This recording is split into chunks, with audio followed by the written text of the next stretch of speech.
आप आजमगढ़ की बात करिए, बलिया आजमगढ़ में क्या हुआ, एक बहुत अच्छे घर पे बुलडोजर चला दिया गया, लेकिन जितेंद्र पाल मेघवाल के घर में कौन से रंग की होली खेली जा रही थी, कौन सा रंग था उस होली का? जो बहुत पूंजीवादी लोग हैं वो नहीं समझेंगे आपका दर्द, वो नहीं समझेंगे आपकी तकलीफ कि आपकी पिछली नस्लों ने, आपकी पिछली पीढ़ियों ने क्या काम किया है, कौन सा मैला ढोया है।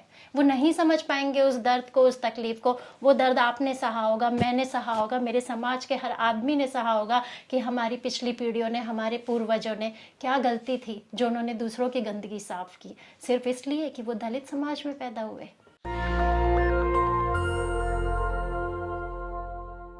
नमस्कार, मैं निधि रतन, आप देख रहे हैं नेशनल दस्तक। पिछले 2 दिन आपके लिए शायद बहुत लकी होंगे, आप तीज त्योहार मनाने में व्यस्त होंगे, लेकिन बहुजन समाज के लिए एक दुखद का ये पल रहा। किस तरीके से राजस्थान के पाली जगह से जितेंद्र मेघवाल को उनकी डिग्निटी को रौंद कर उनकी हत्या कर दी जाती है। आज हम इसी पे चर्चा करेंगे कि आखिर बहुजन कब तक गोली और गाली का शिकार होते रहेंगे। हमारे साथ हैं हमारी सहयोगी सकीना जी, हम उनसे खुद बातचीत करेंगे। मैम, हमारे चैनल में आपका स्वागत है। मैम, मेरा पहला सवाल आपसे ये है कि बहुजन समाज के लोग गाली और गोली के कब तक शिकार होते रहेंगे? निधि, मुझे लगता है बहुजन समाज के लोग गोली और गाली का कब तक शिकार होते रहेंगे, ये मुझे नहीं लगता कि ये हमारी प्रॉब्लम है या आपकी प्रॉब्लम है, ये मेरी या हमारे समाज की प्रॉब्लम है। मुझे लगता है ये उन लोगों की प्रॉब्लम है जो हमें शिकार बनाते हैं। उनका ये मानसिक रुग्ण है, ये जो उन्हें बचपन से सिखा दिया जाता है या उन्हें बचपन से पढ़ा दिया जाता है कि देखो ये दलित है, ये छोटी कास्ट के लोग हैं, तुम इनके साथ बैठ नहीं सकते, ये तुम्हारी बराबरी नहीं कर सकते, तुम इनके जैसे नहीं हो और ये तुम्हारे जैसे नहीं है। मुझे लगता है ये उनकी समस्या है। हम अपने हक अधिकार के लिए बहुत लड़ते हैं, बहुत आवाज़ उठाते हैं, हम अपने फंडामेंटल राइट्स के लिए हम हमेशा कोशिश ये करते हैं कि हम अपने समाज को जागरूक बनाएं, लेकिन मुझे नहीं लगता कि अब हमारे समाज को जागरूक मुझे लगता है कि कौन सा वो समाज है, उस समाज को पहचानने की ज़रूरत है। ये जिनका मानसिक रुग्ण है, जो ऐसी कौन सी झाड़ू चलाई जाए जिससे ये सामाजिक विषमताएं दूर हो सके। मुझे नहीं लगता ये मेरी, आपकी, हर उस समाज की, हर उस शोषित वंचित SC ST OBC समाज की समस्या है। मुझे लगता है ये उस लोगों की समस्या है, उन लोगों की जिन्होंने ये लिखा गया है, जिन्हें ये बताया गया है, जो कहते हैं कि हम लोगों का भाग्य लिख कर आया। और मैं आपसे कहती हूँ कि हमारा भाग्य लिख कर ऊपर से नहीं आया है, हमें अपना भाग्य खुद लिखना है, हर पल लिखना है और हर रोज लिखना है। मैम, आपने भाग्य की बात की, ये कैसे तय होता है कौन सा ब्लड ग्रुप है और कौन सी ब्लड ग्रुप के आधार पे तय होता है कि कौन व्यक्ति किस जाति का है? जिस तरीके से जितेंद्र मेघवाल की हत्या कर दी गई उनके मूंछ रखने पर, मतलब आप देख सकते हैं कि हमारे समाज में एक पैरामीटर डिसाइड किया गया है कि छोटी जाति के लोग या बहुजन समाज के लोग अच्छा खा नहीं सकते, अच्छा पहन नहीं सकते। आखिर ये कैसे तय होता है? ये मैं निधि आपसे कहना चाहूँगी कि ये सिर्फ एक जितेंद्र पाल मेघवाल की कहानी नहीं है। पिछले इतने सालों से हम बहुत सारी ऐसी चीज़ें, ऐसी घटनाएं हमारे सामने आती जा रही है, ऐसे अत्याचार हो रहे हैं हमारे समाज के लोगों पे, SC ST OBC माइनॉरिटी दलित समाज के लोगों पे इतने अत्याचार हो रहे हैं। और ऐसे कौन से लोग हैं, ऐसी कौन सी पूंजीवादी ताकतें हैं जो हम उस रुग्ण समाज में इतनी हिम्मत, इतना हौसला भर देती हैं, जो हम अपने हक अधिकार, अपने फंडामेंटल राइट्स के लिए अगर हम आवाज़ भी उठाते हैं तो वो उसको कुचलने का काम करते हैं। किसका सपोर्ट है उन्हें? ऐसा कौन सा ऊपर से या ऐसा कौन सा पूंजीवादी ताकतों का उनको इतना ज़्यादा संरक्षण मिला हुआ है कि हमारे समाज का व्यक्ति मूछें नहीं रख सकता, हमारे समाज का व्यक्ति अच्छा नहीं दिख सकता, उसकी आर्थिक, सामाजिक, अगर उसके आर्थिक और सामाजिक रहन सहन में थोड़ा सा भी बेटरमेंट होता है तो ऐसे कौन से लोग हैं जिनको तकलीफ हो जाती है। आप आजमगढ़ की बात करिए, बलिया आजमगढ़ में क्या हुआ, एक बहुत अच्छे घर पे बुलडोज़र चला दिया गया। बुलडोज़र सिर्फ इसलिए चला दिया गया कि वो एक दलित का घर था। एक दलित को इतना अच्छा घर बनाने का, इतने अच्छे रहन सहन का अधिकार नहीं है। ये कौन से लोग हैं जो डिसाइड करते हैं कि दलित हमेशा दलित ही रहेगा, ST हमेशा ST रहेगा? ऐसे कौन सा ब्लड ग्रुप है जो हमें हमारी जाति बताता है? मैं खुद इस आपने बहुत अच्छा सवाल किया। मैं खुद आपसे पूछना चाहूंगी कि दुनिया में ऐसा कौन सा साइंटिस्ट है, हमें ढूंढना चाहिए, हमें खोज करनी चाहिए उस साइंटिस्ट की, उस डॉक्टर की, उस विज्ञान की, कि जो हमारे ब्लड ग्रुप से, चाहे वो आपका हो, मेरा हो, चाहे वो रोहित वेमुला का था, चाहे वो हाथरस की बिटिया का था, चाहे वो नजीब का था, चाहे वो किसी भी समाज के लोगों का ब्लड ग्रुप था, जो उस ब्लड ग्रुप से जांच करके बता दे कि ये व्यक्ति इस ब्लड ग्रुप का है।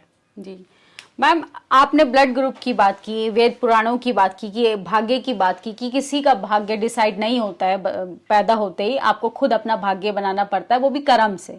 आप हार्ड वर्क करेंगे तो अच्छा रिजल्ट होगा, आप हार्ड वर्क नहीं करेंगे तो रिजल्ट भी गलत होगा। लेकिन बात जब दलितों की कास्ट एट्रोसिटी को लेकर होती है, जिस तरीके से उनके साथ उत्पीड़न होता है, उस समाज के नेता कहाँ गायब हो जाते हैं जो बहुत दलित हितैषी बनते हैं? उस समाज के नेता कहाँ गायब हो जाते हैं निधि, ये आज के टाइम में बहुत बड़ा सवाल है।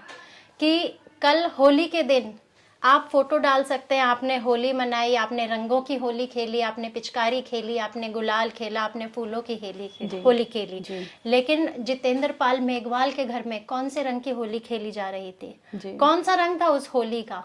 क्या कोई नेता आकर बताएंगे? कोई गया, किसी ने पूछा, किसी ने खबर ली?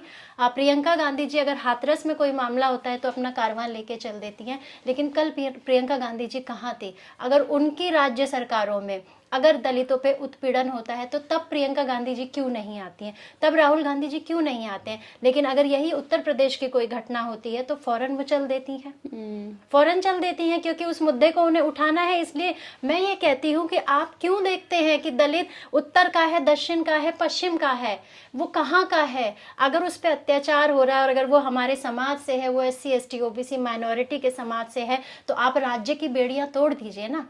आप एक भारतीय नागरिक के तौर पे क्यों नहीं देखती हैं उसे? आप क्यों जाति विशेष के तौर पे देखते हैं कि अरे वहां तो मेरी सरकार नहीं है, चलो इस मुद्दे को उठाते? क्यों नेता जो है अपनी रोटियां इस तरह से सेकते रहेंगे? कब इस समाज को न्याय मिलेगा? कब ये समाज जो है इस लेबल से उठ पाएगा? ये लेबल कब खत्म होगा? ये हमारे नेताओं को, आप अगर बात करें UPSC परीक्षा की भी अगर बात करें, अगर देखा जाए तो बहुत सारे ऐसे छात्र हैं जो लिखित परीक्षा क्लियर कर लेते हैं, बहुत अच्छे मार्क्स आते हैं, लेकिन बहुत अच्छा रिजल्ट आता है, लेकिन जब वो इंटरव्यू में जाते हैं तो उन्हें फेल कर दिया जाता है, उन्हें रिजेक्ट कर दिया जाता है। ये कह दिया जाता है कि वो उस पोस्ट के लिए कैपेबल नहीं है। अगर वो लिखित परीक्षा दे रहे हैं तो वहां पे उनकी जाति नहीं लिखी जाती है, तो वो कैपेबल है जी। लेकिन अगर वो इंटरव्यू देते हैं तो वो कैपेबल नहीं है। क्या आप सोच सकती है कि जो इंटरव्यू ले रहे हैं वो लोग कौन है जी? वो कौन से समाज के, पर्टिकुलर जाति के लोग, वो कौन सी जाति के लोग हैं निधि? वो कौन से लोग हैं जो नहीं चाहते कि हमारे समाज के लोग उनके ऊपर वाले ओहदे पे आके बैठे, उनको ऑर्डर दे, उनको कमांड करे, या किसी स्टेट के या किसी राज्य के या कहीं के भी मुख्यमंत्री या कहीं के IAS या कहीं के IPS या कहीं के DM या कहीं के कलेक्टर बने? आप बताइए। जी मैम, आपने बात की कि हमारे बच्चे जब एकेडमी में जाते हैं तो उनके साथ जाति के आधार पर भेदभाव होता है। हमारे दर्शकों का बहुत सारे कमेंट्स ऐसे आते हैं जो कहते हैं कि आप जाति की बात करते हैं तो आप जातिवाद को बढ़ावा दे रहे हैं। क्या ये बात कहाँ तक सही है और कहाँ तक गलत है? जब हम खुलकर बात नहीं करेंगे तो जातिवाद की जो जड़ें हैं वो तो वैसी की वैसी रहेंगी। आप मतलब लोग हमें क्वेश्चन कर सकते हैं कि हम जाति की बात करते हैं, लेकिन रोहित मेघवाल है, मैं आपको कुछ आंकड़े दिखाना चाहूंगी निधि। जी जी। जैसे हम हाथरस की बिटिया का ले ले, हम रोहित वेमुला ले ले, हम कानपुर में अकबरपुर में एक घटना होती है जहां पेड़ से बांधकर पीटा जाता है। उसका कसूर सिर्फ इतना था कि उसने ऊंची जाति की लड़की से बात करी। अगर हम चंदौली की खबर लेते हैं तो उसकी झोपड़ी जला दी जाती है दलित की, उसका कसूर सिर्फ इतना था कि वो एक राजपूत के खेतों से आना जाना करता था। अगर हम पलिया की मैंने आपको बात बताई, अगर हम गुजरात के राजकोट की बात करें तो रस्सी से बांध कर पीटा जाता है। कसूर सिर्फ इतना था कि चोरी का शक था निधि, कंफर्म नहीं था कि चोरी की है कि नहीं। ये पुलिस का मामला था, जांच होती कि चोर है कि नहीं। आपको किसने हक दिया रस्सी से बांधकर पीटने का? आपको कौन से समाज ने वो हक दिया है कि आप उस व्यक्ति को रस्सी से बांधकर पीट सकते हैं? ऐसी कौन सी आपकी अपब्रिंगिंग हो रही है? कौन से आपको ऐसे राइट्स मिलते हैं? बचपन से आपको ऐसी कौन सी पढ़ाई पढ़ाई जाती है कि अगर उस समाज के लोग हैं तो आप उन्हें रस्सी से बांध के या आप उन्हें अपनी गाड़ियों से बांध के रौंद सकते हैं? मैं पूछना चाहूंगी उन समाज के लोगों से। अगर हम लक्ष्मणपुर बाथे की बात करें तो 1997 में जो 58 लोगों का दलितों का नरसंहार हुआ, हम गुजरात के कच्छ में अगर बात करें तो दलितों को, अगर हम उड़ीसा के रानपाड़ा में बात करें तो दलित लड़कियों को मंदिर में जाने से, काली के मंदिर में वो जाना चाहती थी, उनको भगा दिया जाता है निधि। उनका कसूर क्या था?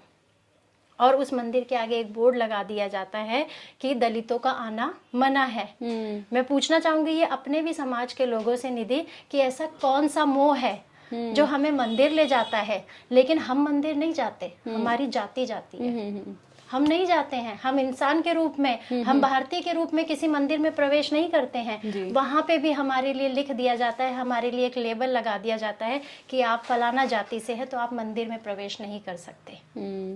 आप बताइए।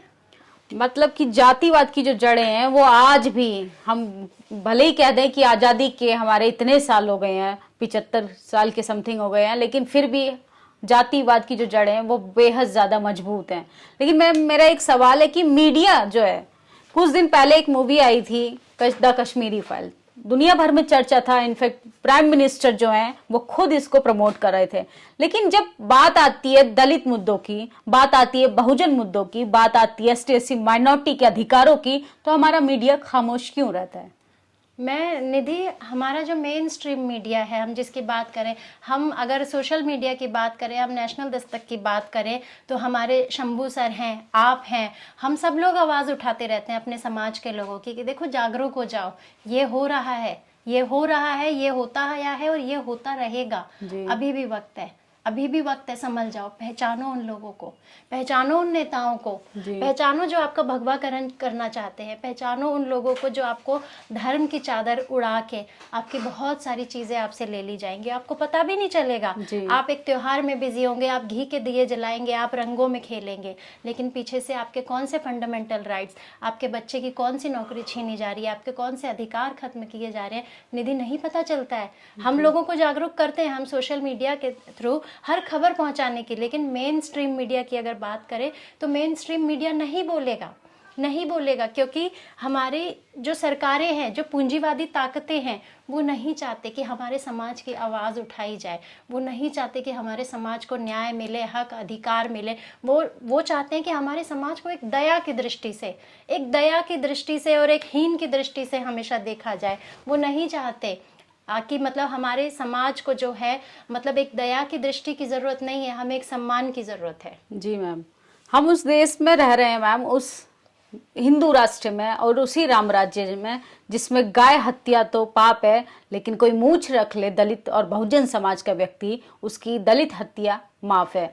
ऐसी चीजों को हम कैसे बदल पाएंगे, कैसे हम लड़ पाएंगे? ना हमारे पास टीवी है, ना हमारे पास अखबार है, ना हमारे पास प्रशासन व्यवस्था है, और हमारे साथ तो सरकार भी नहीं है। कैसे लड़ पाएंगे हम? निधि, ये आपने बहुत अच्छा सवाल किया कि हम कैसे लड़ पाएंगे।